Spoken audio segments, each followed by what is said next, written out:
Hey everybody, welcome back to another episode of Future Internet Billionaire. My name is Josh Paley. I am actually a software developer and entrepreneur, and today we are going to be diving into the lessons that allowed DoorDash to grow from a zero to a $40 billion publicly traded company in only 7 years. We are going to break down how they built this dominant and market-leading enterprise in the face of fierce competition from other startups as well as well-established companies like Uber and Amazon. Now, before we move forward, I actually want to give you a little data about the current landscape that DoorDash was in when they started and were growing their food delivery service. I think when you see this data and this information, it's going to make the success and the meteoric rise that much cooler. Let's go ahead and break this down. Now, I'm going to be reading off of a list, so I apologize. I'm going to be turning my head just a little bit, but we have the first one, which is Grubhub. They were a $7.2 billion company. Now, they were founded in 2004, 17 years ago. You know, that's way before DoorDash had started. Before their IPO, because they are also a publicly traded company, they had raised a total of $284 million in venture capital. Very funded. The next one, Postmates. This was probably the other darling child similar to Grubhub in their rise to become the next big thing. And this was Postmates. There's a $2.7 billion company and actually went on to be acquired by Uber just last year. But they were founded in 2011, also before DoorDash. And the total funding before their acquisition by Uber was a total of $784 million. That's a lot of dough. The next one, this is Uber Eats. This, to this day, is the biggest competitor to DoorDash. They were founded in 2014, and obviously they were part of Uber. Amazon Restaurants. This actually no longer exists. They were shut down, but at the time, this was founded in 2015 as a competitor in the restaurant delivery space to DoorDash, and they were obviously part of Amazon. Next one, Seamless. They were founded in 1999. Now, they went on to actually get acquired by Grubhub in the future, but before their acquisition by Grubhub, they raised a total of $51 million in venture capital.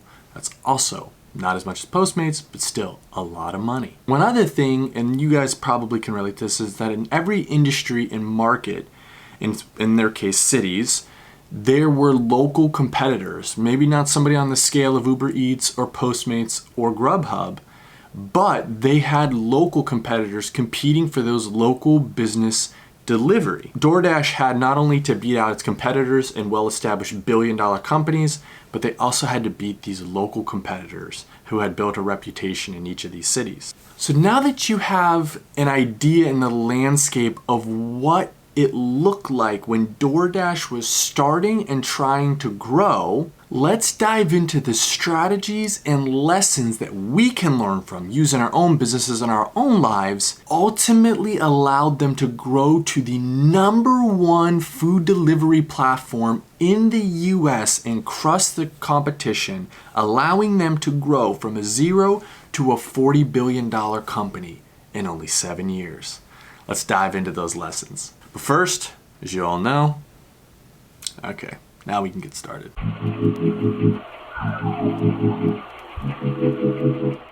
Lesson 1. This is important. You don't need a new idea to build a successful company. DoorDash didn't create a new idea. The idea of delivery was not new. Not to DoorDash. Like you said, there were competitors that have existed since 1999. And on top of that, the idea that you could order food and have it delivered has existed in the pizza industry for a really, really long time. So how did DoorDash take a common idea and turn it into a $40 billion business? They took the idea of something common and they removed the barriers to entry so that any restaurant could now offer delivery as a service. So if you were a business that didn't previously offer at-home delivery or delivery, DoorDash fulfilled that need for you and offered you an easy-to-use platform, which became incredibly important during the pandemic. Delivery was king. Restaurants didn't have to hire and train delivery drivers in this chaotic time.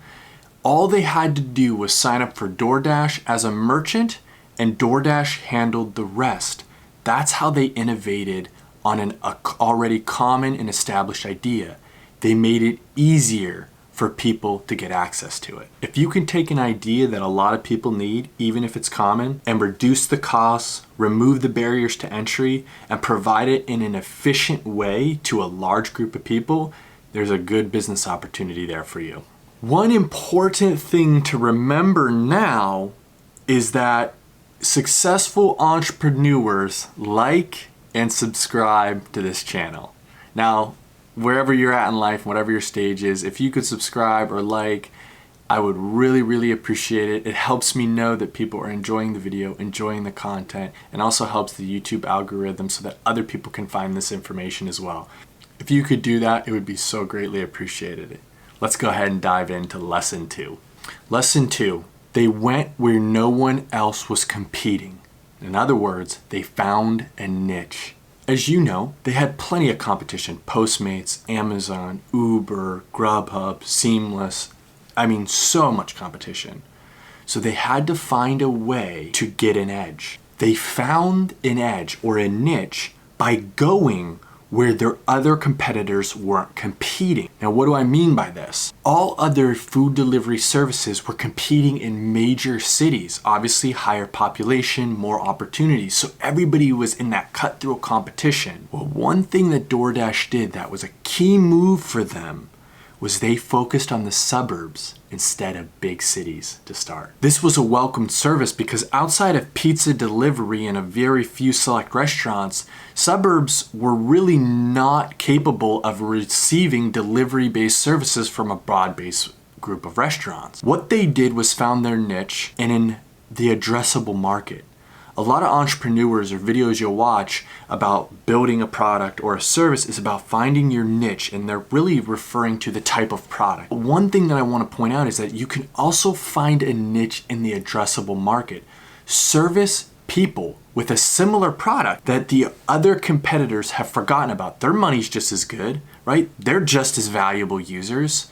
So why not go after them because they've been forgotten about? You can grab them all for your own business and get a hold and create a little monopoly. It's focusing on this addressable market niche, not necessarily on a brand new idea niche, that allowed DoorDash to really cement itself as a serious competitor in these early food delivery wars.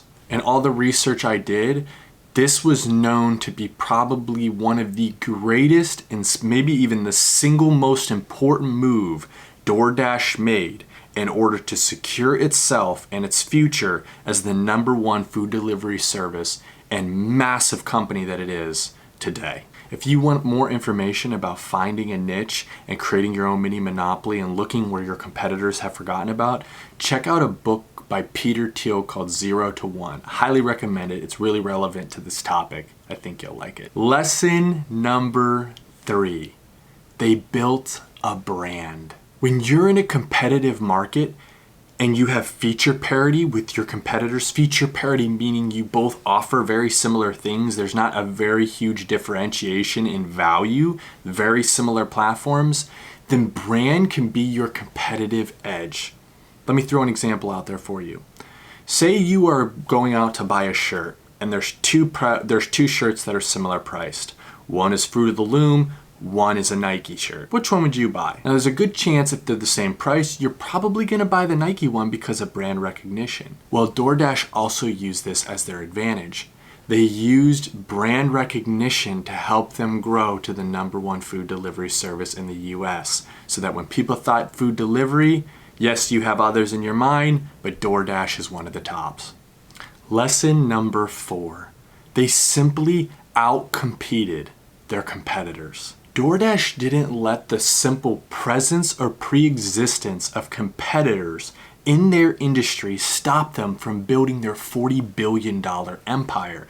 I can't tell you how many entrepreneurs I talk to that have this idea that they're really excited about and they think they can build something really cool with, but then they spend some time on Google and find out, oh, somebody's already doing this. And it could be some tiny little local company with very little impact, or they're doing a horrible job, but they're still offering the similar service. And so that entrepreneur says, oh well, I guess I got to find a different idea because somebody's already doing this.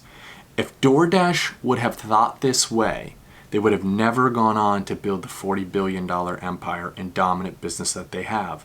Don't let this sheer presence or pre-existence of competition stop you.